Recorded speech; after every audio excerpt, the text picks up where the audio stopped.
এমনকি প্রয়োজন হয় বিদেশ থেকে এক্সপার্ট আনাও যেতে পারে, এটা কোনো সমস্যা নেই। এক্সপার্ট এনেও এখানে চিকিৎসা হতে পারে।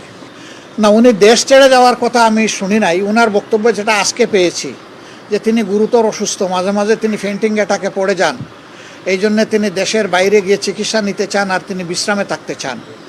সেটা সরকার দেখবে, আমরাও খেয়াল রাখবো। আমি মনে করি সব ট্রিটমেন্টই দেশে সম্ভব, কারণ আমারও তো একটা জটিল রোগ হয়েছিল। আমাকে তো ডাক্তাররা পর্যন্ত রিকমেন্ড করেছিল বাইরে যাওয়ার জন্য, আমি তো যাইনি, আমি তো এখানেই চিকিৎসা নিয়েছি। আমি চাই যে সবাই যেন এখানেই চিকিৎসা নেয়।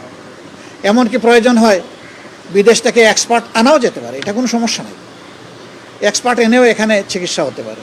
হ্যাঁ, এটা তো আমি বলছি, মনে হয় আপনি তখন আসেননি। তার দায়ভার আছে, তিনি দায়ভার অস্বীকার করতে পারেন না। তিনি গার্জিয়ান হিসেবে ব্যর্থ, তিনি তার দায়িত্ব পালন করেননি। এই গণহত্যার বিরুদ্ধে তিনি একটা শব্দ উচ্চারণ করেননি যে এটা থামাও, এটা অবাণিজ্য, জনগণের উপর এটা জুলুম, এই ধরনের কোনো কথা আমরা তার মুখ থেকে শুনিনি।